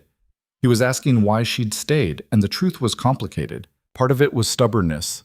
She'd be damned if she'd let whoever was doing this drive her off. Part of it was pride. She'd made a promise, and she intended to keep it. But part of it, the part she didn't want to examine too closely, was Rowan himself. The way he'd stood up for her, fought for her, refused to let the men treat her like she was disposable. She didn't trust it yet, didn't trust him, but she wanted to. And that wanting scared her more than anything else on this drive. I stayed because I'm not done yet, she said finally. He nodded, like that made sense. Fair enough. They stood there in silence for a moment, the night settling around them. Then Rowan touched the brim of his hat and walked back toward his bedroll, leaving Eliza alone with her thoughts and the knowledge that something was about to break. It broke the next morning. They were 2 hours into the day's ride when one of the drovers came galloping back, his face pale. Cade, we got a problem. Rowan rode forward to meet him. What is it? The herd split. About 200 head broke off and went into that canyon to the east. We tried to turn them, but they scattered. Rowan swore. How'd they get past you? I don't know. 1 minute they were fine, next minute they were running. Someone spooked them, Calhoun said, riding up. Had to be deliberate. Rowan's jaw tightened. Billy, Calhoun, come with me. The rest of you keep the main herd moving. We'll catch up. He looked at Eliza. Stay with the wagon. Don't stop for anything. She nodded, her stomach knotted with dread. Rowan and the others rode off toward the canyon, and the remaining drovers pushed the herd forward. Eliza sat on the wagon seat, the reins loose in her hands, and watched the dust rise in the distance. An hour passed, then 2. The sun climbed higher, brutal and unforgiving. The men started murmuring, glancing back toward the canyon. No one said it, but everyone was thinking it. What if Rowan didn't come back? The driver beside her, a quiet man named Dutch, shifted uncomfortably. "You think they're all right?" "They're fine," Eliza said, trying to sound more confident than she felt. "Canyon's rough country, easy to get lost. Rowan knows what he's doing." "Maybe. But that's a lot of cattle to round up with just 3 men." Dutch squinted at the horizon. "If they don't come back soon, we're going to have to make a decision." "What kind of decision?" "Whether to keep moving or wait." He looked at her. "Waiting means we lose time. Keeping moving means we might leave them behind." Eliza's hands tightened on the reins. "We wait." "That's not your call to make." "I'm making it anyway." She met his eyes. "We wait." Dutch opened his mouth to argue, then thought better of it. He looked away and said nothing more. Finally, just when Eliza was about to tell the driver to stop, she saw riders approaching. 4 of them. Rowan, Calhoun, Billy, and a 4th man she didn't recognize at first. Then she did, and her blood went cold. It was Fitch. They rode into camp and Rowan dismounted, dragging Fitch down with him. The man's hands were tied, his face bruised, and he was limping badly. "Found him in the canyon," Rowan said, "hiding with a bag full of supplies stolen from us." The men gathered around, their faces dark. "You've been following us?" Calhoun demanded. "This whole time?" Fitch didn't answer. Rowan grabbed him by the collar and shook him. "Talk!" "Go to hell!" Rowan hit him, a short, sharp punch that snapped Fitch's head back. "I said talk. Who's paying you?" Fitch spat blood. "No one. I'm doing this because you're a self-righteous bastard who thinks he's better than everyone else." "So you cut the wagon axle, killed the cows, set the fire?" "Yeah, all of it." Fitch grinned, his teeth red. "And I'd do it again." "Why?" "Because you don't get to change the rules. You don't get to come in here and tell us how things should be, acting like you're some kind of savior. People like you think you can fix the world, but you can't. It's broken, and it's staying that way." Rowan stared at him for a long moment. Then he let go and stepped back. "Anyone else involved?" Fitch didn't answer, but his eyes flicked toward Briggs. Briggs held up his hands. "I didn't know what he was doing, I swear." "But you knew he was still around," Calhoun said. "Didn't you? That's why you kept defending him." Briggs's face went red. "I didn't defend anyone. You said maybe he was following us. You knew." Billy's voice was shaking with anger. "You knew, and you didn't say anything." The camp erupted again, men shouting, and this time Rowan didn't stop them. He just stood there, watching it play out, his face unreadable. Eliza watched the chaos unfold and realized something. This wasn't just about sabotage anymore. This was about trust, about whether these men could work together or whether they'd tear each other apart. And right now, they were tearing. Finally, Rowan raised his hand and the camp quieted. "Here's what's going to happen," he said. "Fitch walks back to the nearest town. No horse, no supplies, no water. He makes it, or he doesn't. I don't care." He looked at Briggs. "And you're off the crew. You'll get half pay when we reach Dodge, and then you're done." "You can't—" "I just did." Rowan turned to the others. "Anyone else have something to confess?" Silence. "Good. Then we move out in 10 minutes. He walked away, and the men dispersed, muttering. Eliza sat on the wagon, her hands still shaking, and watched as Calhoun untied Fitch and pointed him west. "You won't make it," Fitch called after Rowan. "You're too far behind. The client's not going to wait." Rowan didn't turn around. "That's my problem, not yours." Fitch laughed, a bitter sound, and started walking. Eliza climbed down from the wagon and went to Rowan. He was checking his saddle, his movements sharp and controlled. "Are we really going to make it?" she asked. "I don't know." He pulled the cinch tight, "But I'm done letting other people decide what I can and can't do." "Even if it costs you everything?" "Especially then." He swung into the saddle. "Let's go." They rode hard for the rest of the day, pushing the cattle past exhaustion. The men were silent now, the fight drained out of them. They just moved, one foot in front of the other, Because stopping meant thinking, and thinking meant facing what had just happened. That night, Eliza made soup from the last of the cured meat and a handful of wild onions Billy had found. It was thin and tasteless, but the men ate without complaint. They were too tired to complain. She was cleaning up when Dutch approached her. "I'm sorry," he said quietly. "For what?" "For questioning you earlier about waiting for Cade." He looked uncomfortable. "You were right to make us wait. It wasn't about being right. It was about not leaving people behind." "Yeah, well, that's what I'm apologizing for." He handed her his bowl. "You're tougher than you look." "So I've been told." He nodded and walked away, and Eliza stood there holding his bowl, feeling something shift in her chest. The men were starting to see her differently, not as a woman who didn't belong, but as someone who'd earned her place. It had taken a burning wagon and nearly starving to death, but she'd done it. The next morning, they found more dead cattle. 3 this time, all from exhaustion. Rowan counted them grimly and adjusted the tally in his ledger. They were cutting it close now, barely enough cattle to fulfill the contract, and any more losses would mean a financial hit. "We need to slow down," Calhoun said. "The herd can't take this pace." "We don't have time to slow down," Rowan replied. "The client's expecting us in 3 days. We're still 4 days out." "Then we're not going to make it." "We'll make it." "How? You going to magic us there?" Rowan's jaw tightened. "We push through the night, rest the cattle during the heat of the day, and move them when it's cooler. We can cover more ground that way." "That's risky. Cattle spook easier at night. Everything about this drive is risky. This is just one more thing." Rowan looked around at the men. "Anyone have a better idea?" No one spoke. "Then that's what we do." They rested through the afternoon, then started moving again as the sun set. It was strange driving cattle in the dark. The world felt different, smaller somehow, compressed down to the circle of lantern light and the sound of hooves and the occasional low from a nervous cow. Eliza rode in the wagon, watching the stars come out. She'd never seen so many.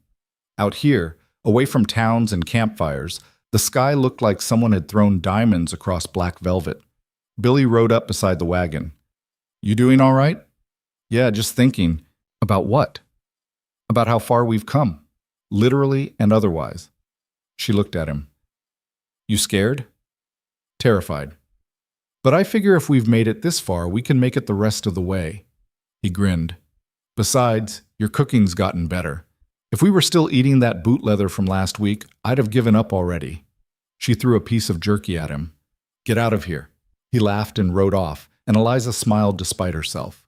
They drove through the night, stopping only when the cattle got too restless.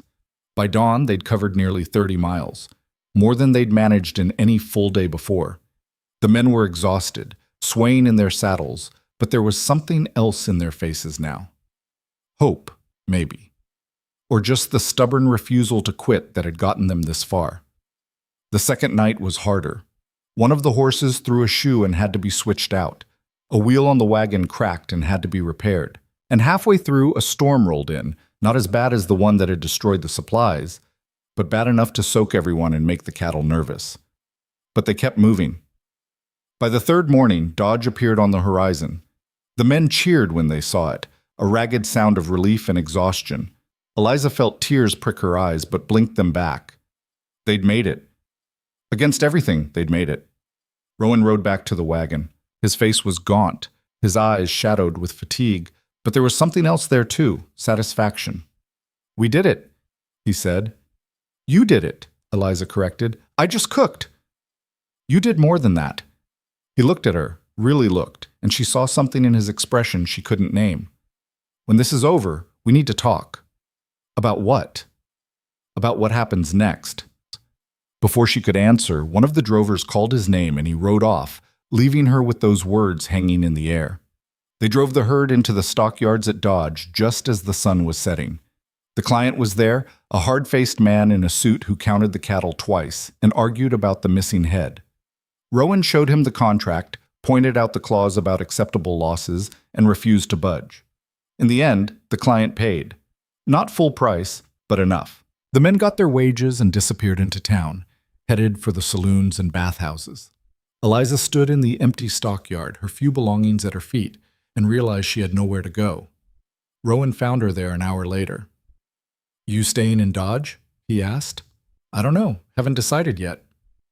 I'm heading south in a few days. Got another job lined up." He paused. "I could use a cook." "Another cattle drive?" "No, something different." He looked uncomfortable, like he was trying to figure out how to say something. "I'm buying land. Setting up a way station between here and the Southern Territory. Travelers, freight haulers, whoever needs a place to rest. I need someone to run the kitchen." Eliza stared at him. "You want me to work for you, permanently?" "I want you to work with me. Partner, not employee." He pulled a folded paper from his pocket. "I had a lawyer draw this up. Half ownership, equal say in how things run. You'd have your own space, your own kitchen, and before you ask, yes, you'd eat the same food as everyone else. That's in the contract." She took the paper and unfolded it, scanning the words. It was all there, exactly like he said. Half ownership, equal decision-making, a salary that was more than she'd made in 10 years. "Why?" she asked. "Because I'm tired of doing this alone, and because you're the only person I've met who doesn't give up when things get hard." He shifted his weight, almost nervous. "You don't have to answer now, think about it. But I'm leaving in 3 days and the offer leaves with me." He walked away before she could respond, and Eliza stood there holding the contract, her mind racing. A partnership, her own kitchen, a place where she'd have a say in how things were run. It sounded too good to be true. But then again, so had the cattle drive, and she'd survived that.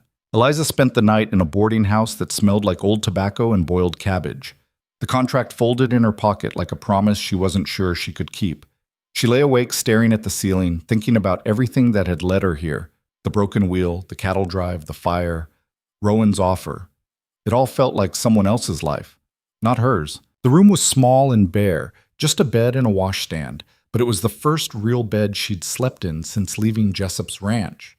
The mattress was lumpy and the blanket was thin, but compared to sleeping on the ground for 6 weeks, it felt like luxury. Still, she couldn't sleep. Her mind kept turning over the same questions, examining them from every angle like a puzzle she couldn't solve. Why would Rowan offer her half of something he was building? Men didn't do that. They hired help, paid wages, and kept the ownership for themselves. That was how the world worked. And yet here was this contract, drawn up by a lawyer, promising her exactly what he'd said. She got up before dawn and dressed in the gray dress she'd been wearing for weeks, now so stained and worn it was barely recognizable as clothing. She needed new clothes, needed a lot of things. But first, she needed to figure out what she was going to do. In the morning, she walked through Dodge with no particular destination in mind. The town was loud and dirty, full of drovers spending their wages on whiskey and women. She passed the saloons where piano music spilled out into the street even at this early hour, past the general stores with their windows full of goods she couldn't afford, past the bank and the telegraph office. She kept walking until she reached the edge of town where the buildings gave way to open prairie. The land stretched out forever, flat and brown and empty. She'd crossed that emptiness, had nearly died in it, and here she was on the other side, alive, offered something she'd never imagined having. She sat on a fence post and watched the sun climb higher, thinking about what Rowan had said. Partner, not employee. Equal say. It sounded good, but she'd heard good-sounding promises before. Martin Jessup had promised her steady work and fair treatment, and she'd ended up eating scraps for 3 years. But Rowan wasn't Jessup. He'd proven that on the trail over and over. He'd fought for her when no one else would, made sure she ate, sent Fitch walking into the desert for what he'd done, stood between her and Briggs when the man had threatened her. Still, trusting him felt like stepping off a cliff, and Eliza had fallen too many times to be comfortable with heights. She was still sitting there when Billy found her. "Thought I'd find you out here," he said, climbing up to sit beside her. His face was sunburned and he looked older than he had 6 weeks ago. The trail had aged all of them. There were lines around his eyes that hadn't been there before, and his hands were scarred from rope burns and hard work. "Shouldn't you be in town celebrating?" she asked. "I did, for about an hour. Then I got tired of watching drunk men act stupid." He picked at a splinter on the fence. Went to a saloon, had one drink, watched 2 men get in a fight over cards. Decided I'd rather be out here. Smart choice. "You leaving?" he asked. "Don't know yet." Rowan offered you a job, didn't he? I heard him talking to Calhoun about it. Eliza looked at him. And what did Calhoun say?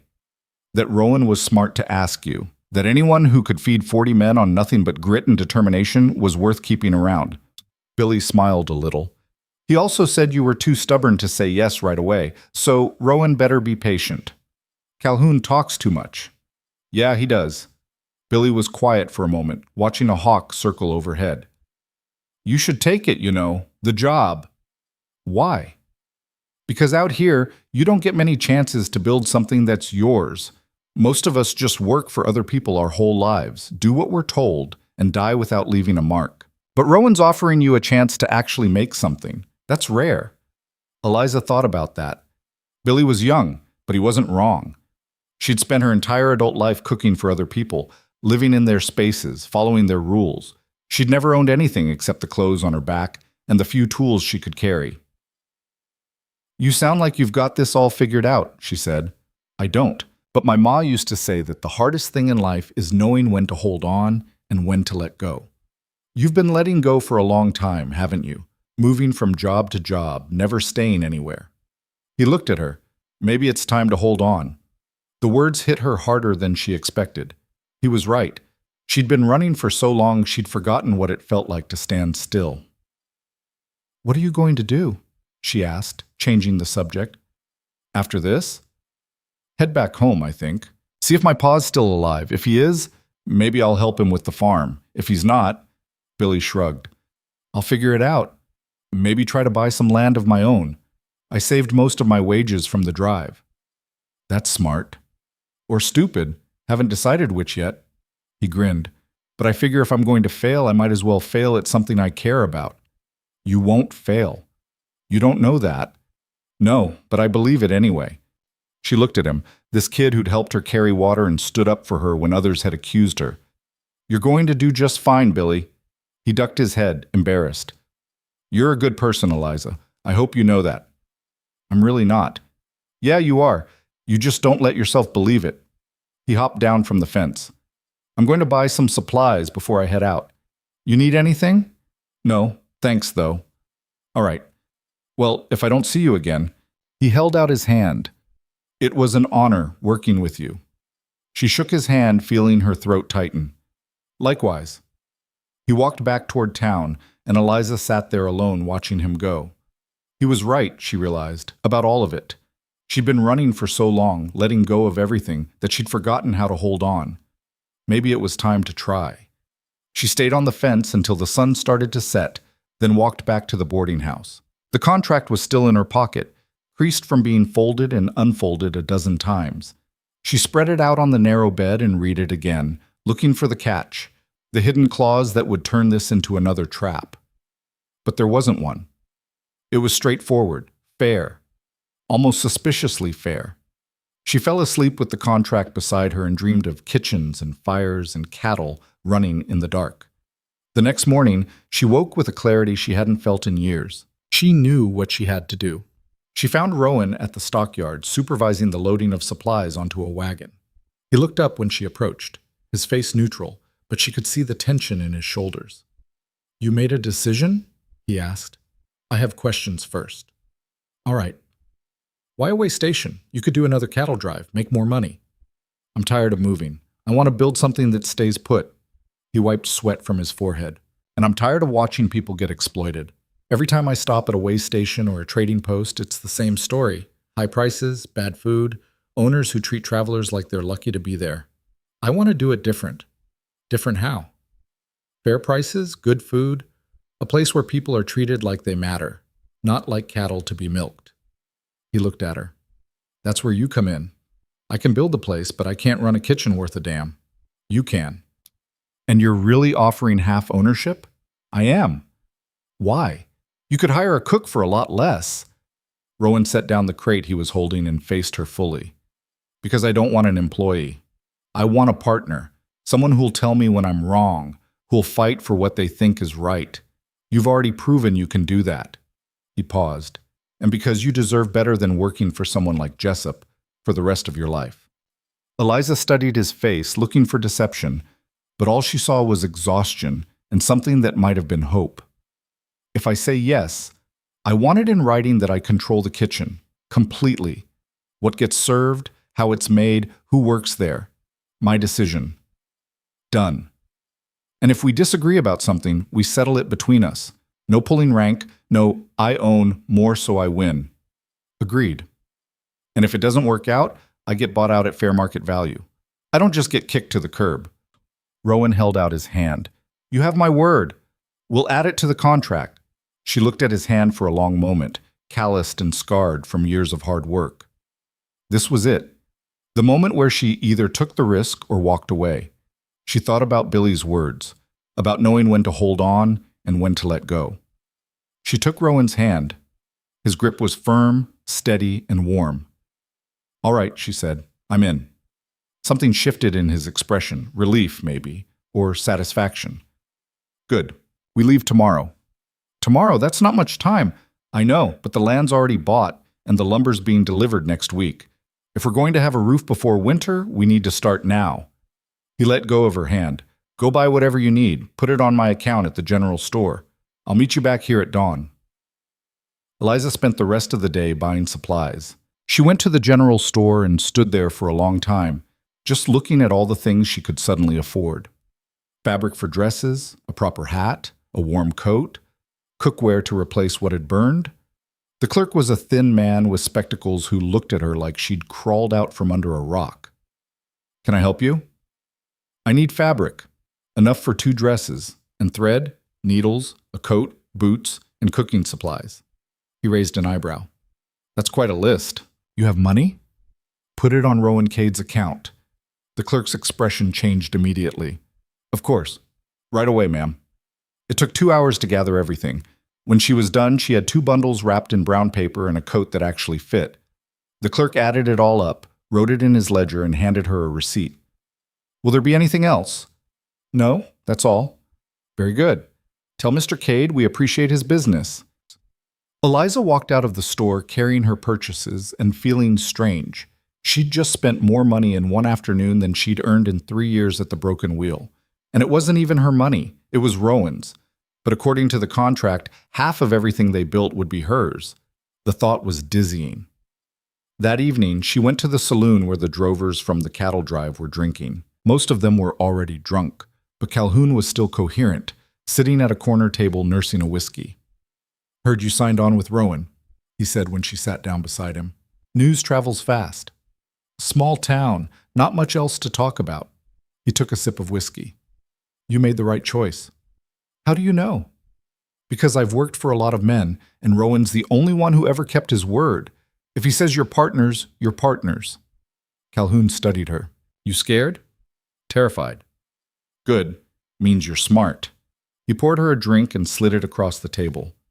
To new beginnings. She picked up the glass and drank. The whiskey burned going down, but it felt like a promise, like sealing a deal. You going to miss the trail? She asked. Hell no, I'm too old for this. He laughed, a rough sound. I'm going to find a town somewhere and get a job that doesn't involve sleeping on the ground. Maybe work in a stable, something quiet. You'd go crazy in a week. Probably, but at least I'd die comfortable. He looked at her seriously.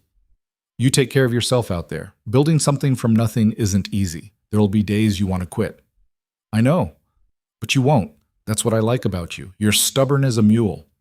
He raised his glass. Here's to stubbornness. She clinked her glass against his. To stubbornness. They left Dodge at dawn with 2 wagons, 4 horses, and enough supplies to last a month. Rowan drove the lead wagon and Eliza took the second, her new cookware packed carefully in the back alongside her other belongings. The land stretched out before them, endless and empty, and for the first time in years she felt like she was moving towards something instead of away from it. The journey south took 5 days.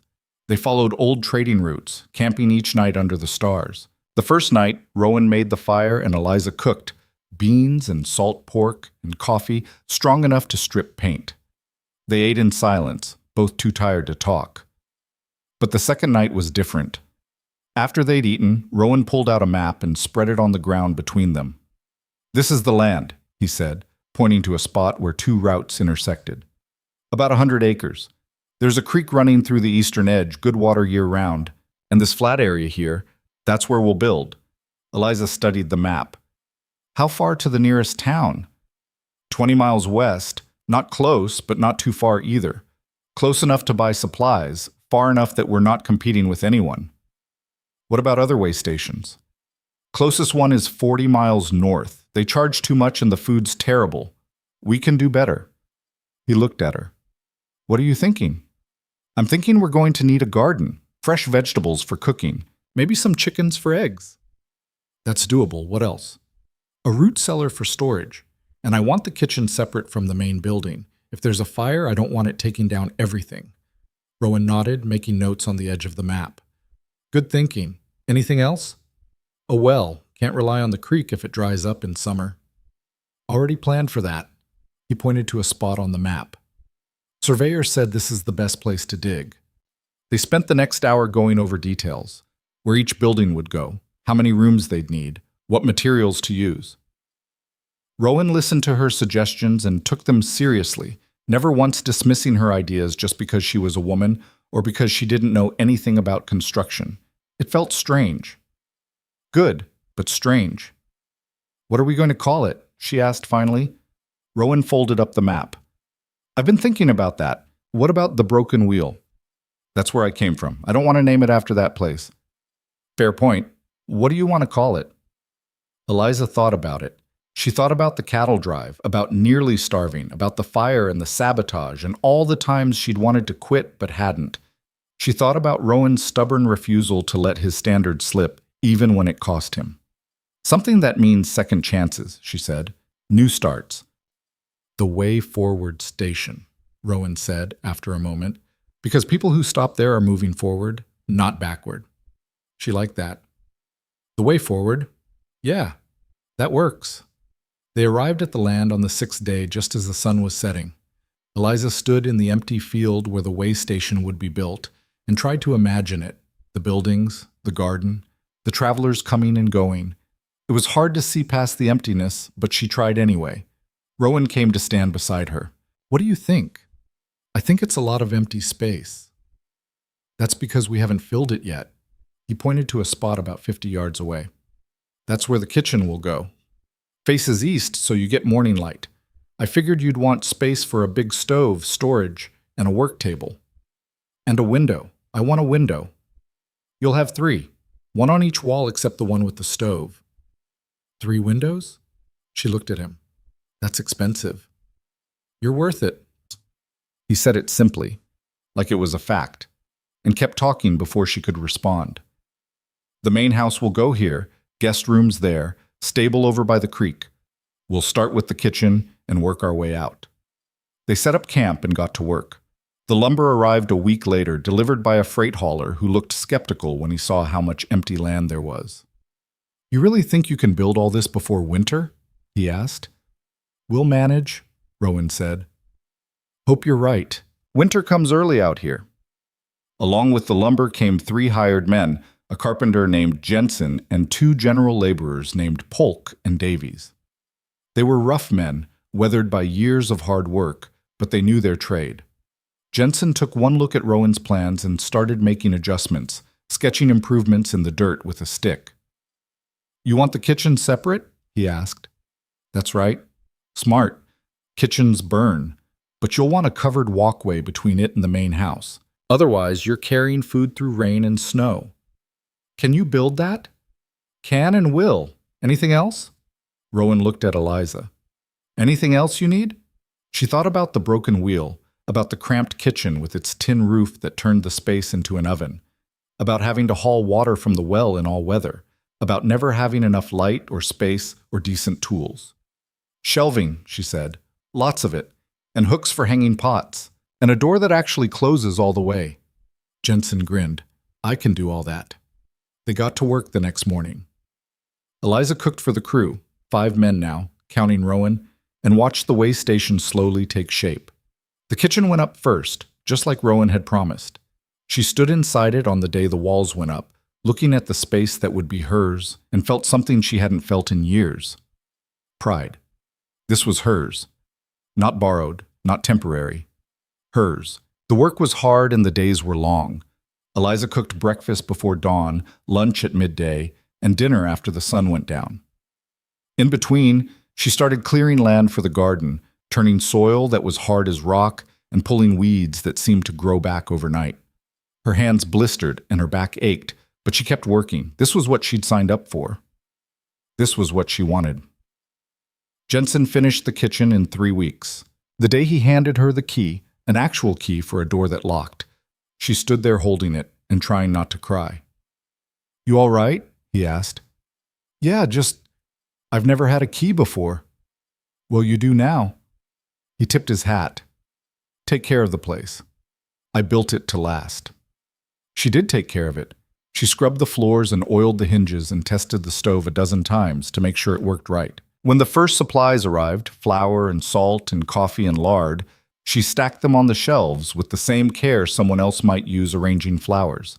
This was her kitchen, her space, and she was going to make damn sure it was perfect.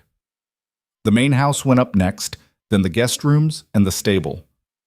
By the time fall arrived, the Way Forward station was mostly finished. It wasn't fancy, just sturdy buildings with clean rooms and functional furniture, but it was solid, real. They opened for business on a cold October morning.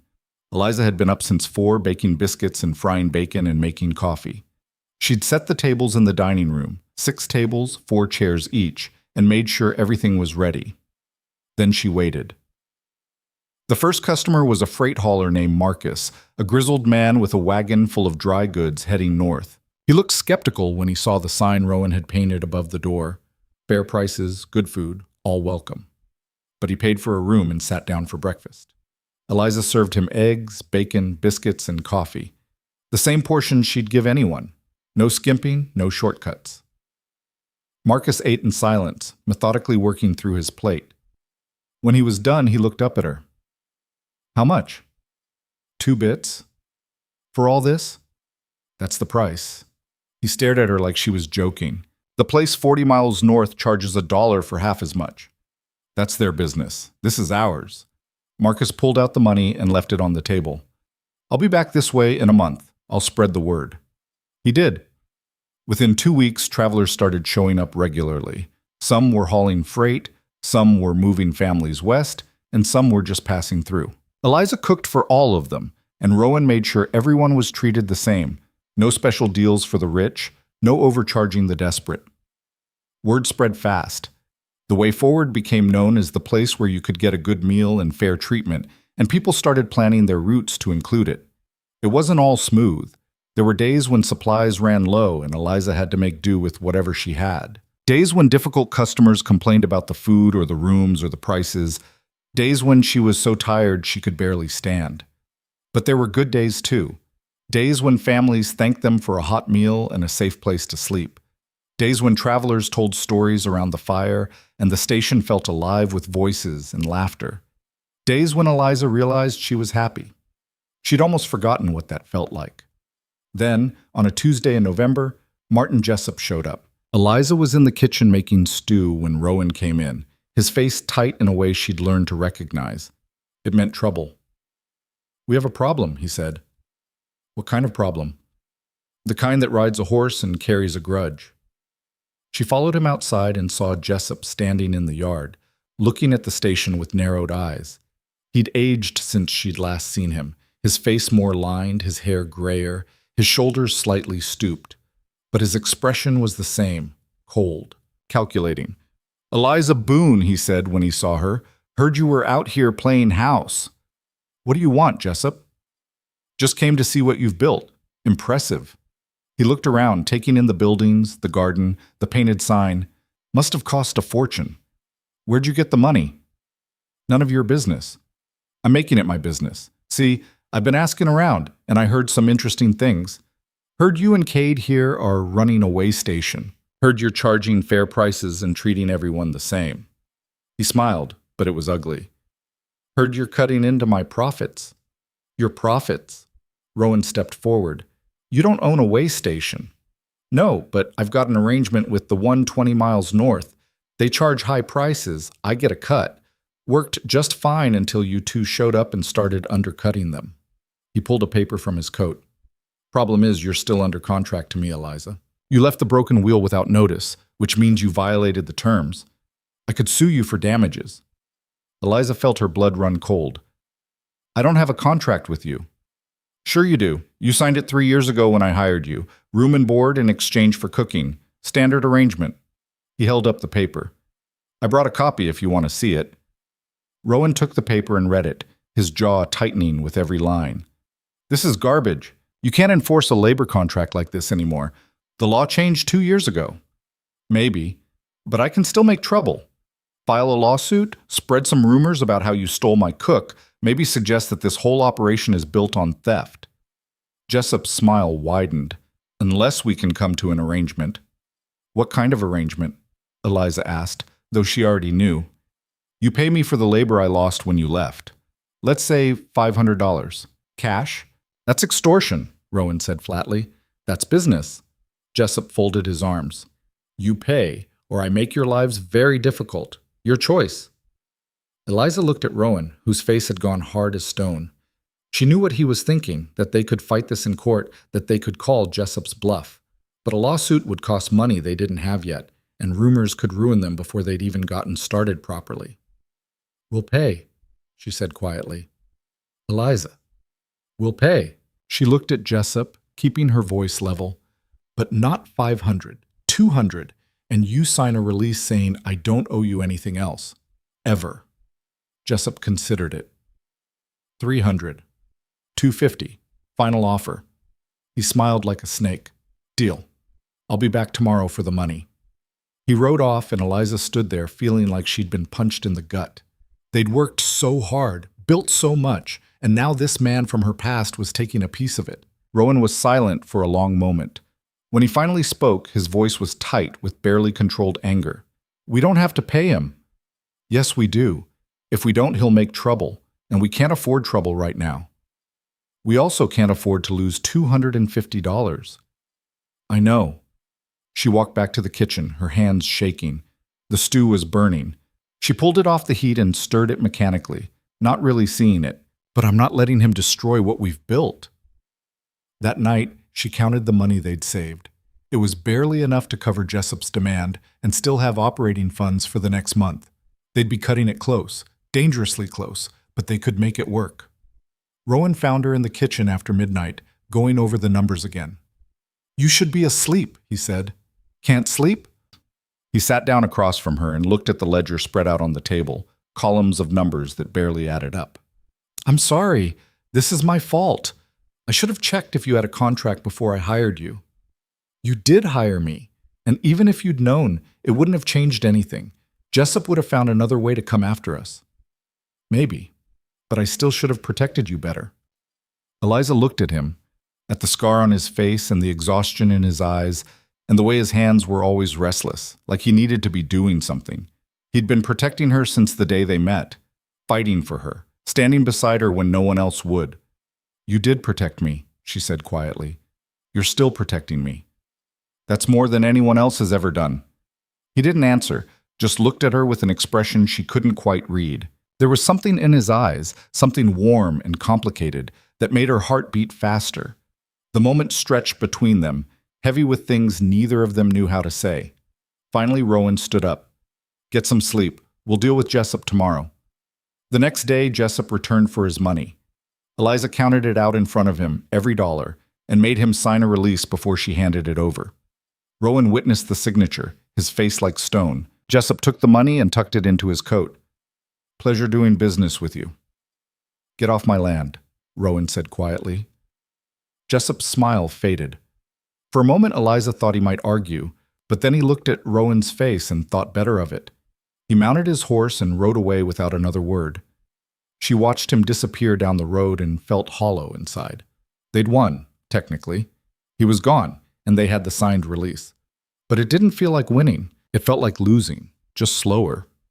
We'll make it back, Rowan said beside her. I know. I mean it. We're getting more customers every week. By spring, we'll be profitable again.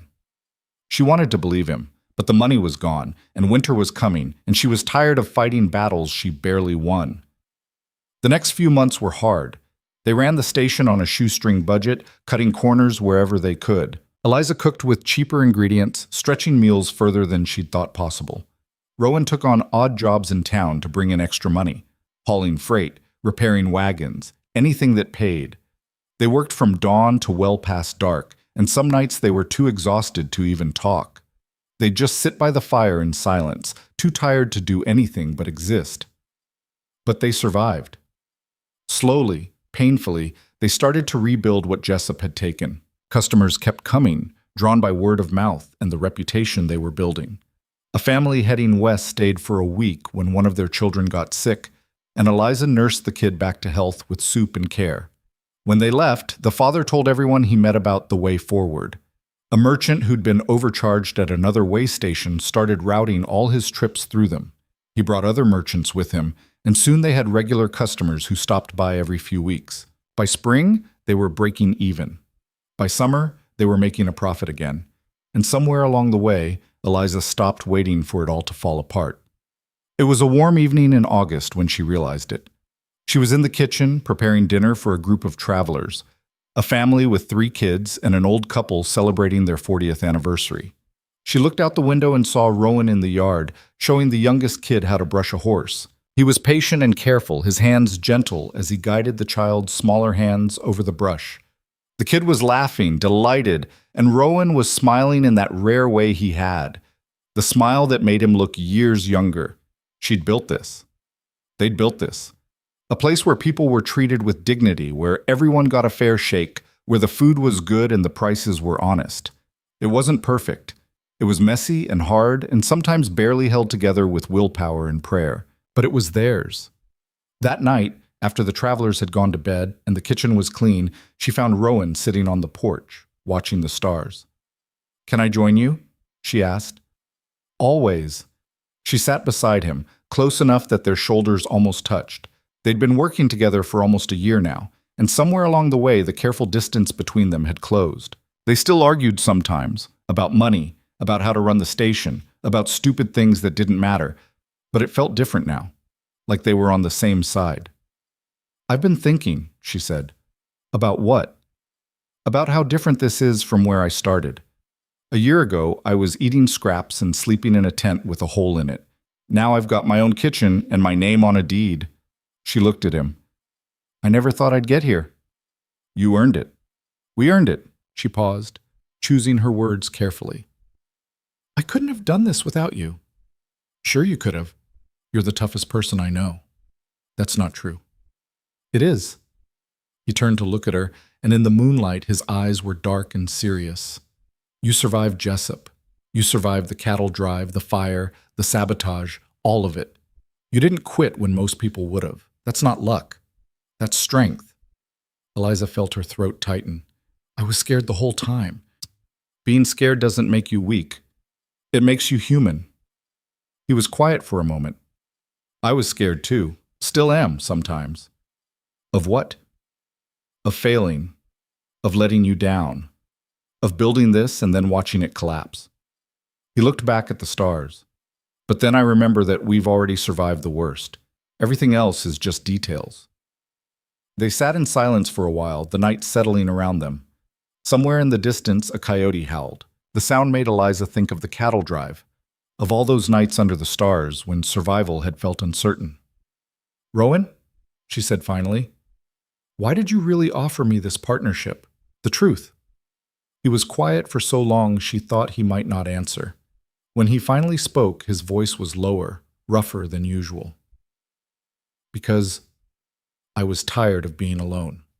I've spent most of my life moving from job to job, never staying anywhere long enough to matter, never letting anyone get close because it's easier that way. And then I met you, and I thought, maybe this is the person I could build something with.